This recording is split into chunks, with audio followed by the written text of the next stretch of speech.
ak Aïda Mbodj ci les textes règlement intérieur yi et tout ça donc il reste juste ñu définir ko fësal ko wax ko ñi nga xamante ni ñoom ñooy réussir test boobu pour apte mais c'est important c'est important c'est-à-dire que Ousmane veut pour faire la promotion des valeurs cardinales yu war a sous-tendre doomu Sénégal et de surcroît l'homme politique et en réalité loolu mooy rupture nous on va rompre avec ces politiciens là yi nga xam ne la ñu xamoon ca pouvoir mooy buñ ne leen pouvoir rek ñoom ils pensent automatiquement à la jouissance se servir dafa bëgg rompre loolu pour que nit ñi ñëw pouvoir mais ñu servir au lieu de se servir et je pense que y en a des profils qui sont Ousmane à travers sa coalition là il cherche pas le côté populaire parce que Pastef seul mën na dem élection c'est-à-dire que Ousmane est en train de créer une pépinière d'hommes politiques boo xam ne ku ci nekk ca fa nga nekk da ngay impacter positivement et gis nga si ce apte là est apte dina pousser à la retraite les hommes politiques nga xam ne dañoo bañ a dem retraite en réalité exactement Ousmane loolu lay chercher exactement c'est-à-dire que créer une pépinière d'hommes politiques ñu travailler sur des concepts travailler sur des mécanismes yoo xam ne dafay jaaree ñu am l'homme politique bi nga xam ne moom la Sénégal bi bëgg exactement ku ci nekk nag fa ngay dellu da ngay impacter ci fa nga nekk su ko defee les hommes politiques là yi nga xam ne moom la ñu tàmmoon di gis mais dañuy disparaître aujourd'hui la chance qu'on a mais tous ces jeunes là yi émerger di aspirer à faire de la politique mais dañu am benn job bu ñuy def dafa am lu ñuy liggéey docteur Alpha day liggéey ba wàcc bu amee plateau mu dem plateau. liggéey ba sonn kañ man kañ fu mu toll nii. mais du koo xam ne xamoo sax nu ma sonnee. du koo xam ne du lundi au dimanche. mu ngi ci plateau yi di politique rek. non te nous foofu la politique parce que gis nga bu ñu amee métier rek après dinañu commencer régler seen rapport ak le denier public. parce que problème bi yëpp mooy. dañoo xëyut. te boo xëyul mais liñ la jox dañ ciy sëgg lekk ci. mais li nga wax ni dafa am solo ah lu Samba wax. oui pour il faut ñu changer. ni nga xamante ni moom la gaañ di doxalee ci politique def ko métier. te dafa am ay indicateurs maanaam ay indicateurs yu lay won ni changement mu ngi ñëw. gis nga bés bu ñu demee ba Sénégal médias yi ñu koy envahir du doon des hommes politiques mais c'est des chefs d'entreprise.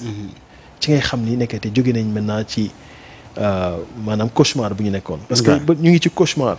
c'est le cauchemar des hommes politiques qui font de la politique politicienne. Et comme il a dit le président Ousmane Sonko man gëm naa ni foofu lu bëgg a jëm. am na benn article mu bind di ko méngale ak Lee Kuan Yew c'est le premier ministre de Singapour. mais waa jooju moo sauvé Asie.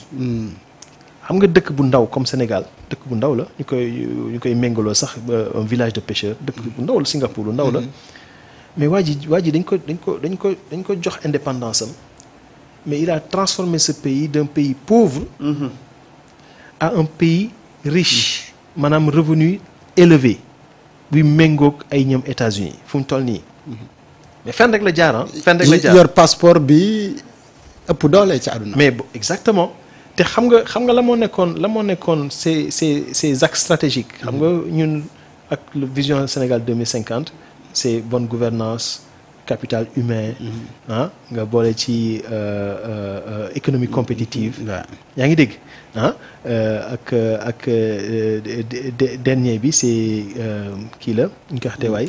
territorialisation les agropoles may territorialisation bi. mais xoolal Singapour waa ji xoolal xam nga nu mu développé territorialisation rek la génnee ñett yi la jël.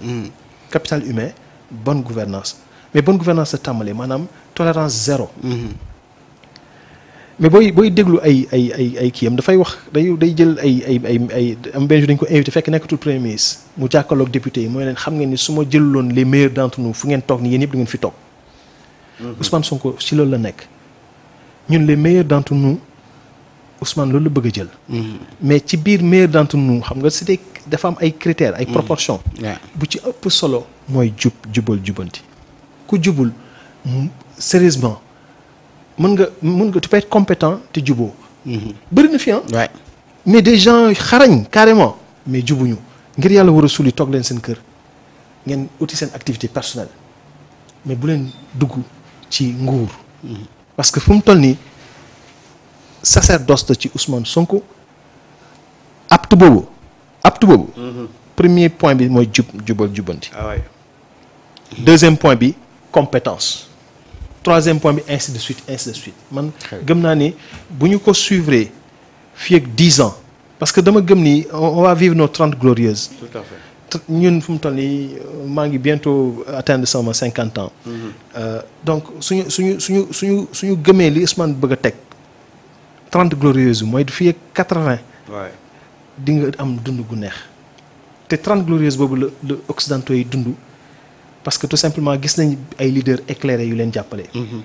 parce que nit mooy soppi réew. jën ak gaynde musul soppi réew. non déedéet. nit mooy soppi réew. boo demee nit bu nite nag. mooy Lee Kuan Yew mooy Deng Xiaoping boo demee Chine.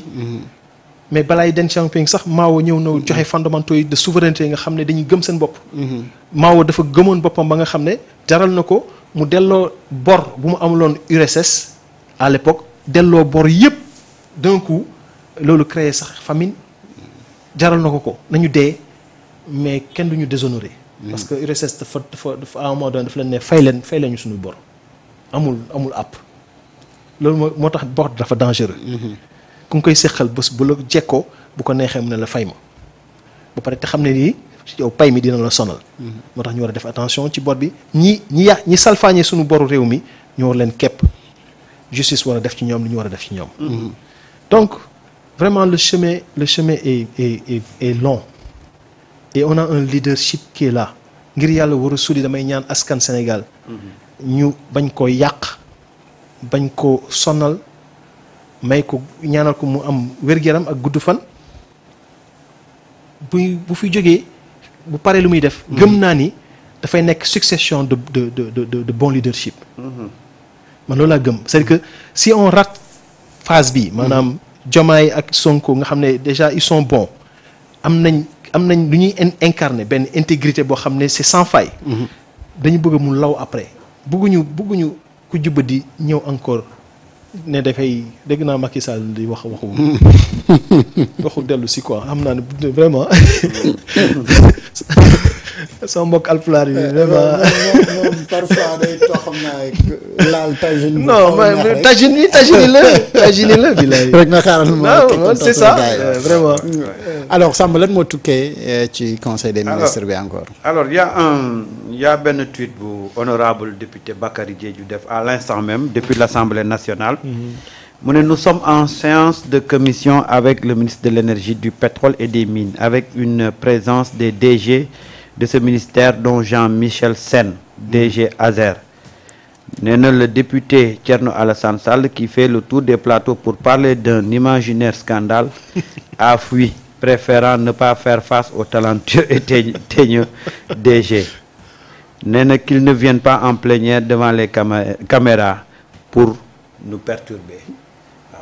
message bi foog naa l'honorable député Sall dégg na ko. une lecture docteur Aw. parce que nee na waroon na teew tey ci séance. waroon na teew ci commission bi parce que jàpp na ne c'était une bonne occasion. mais bien sûr.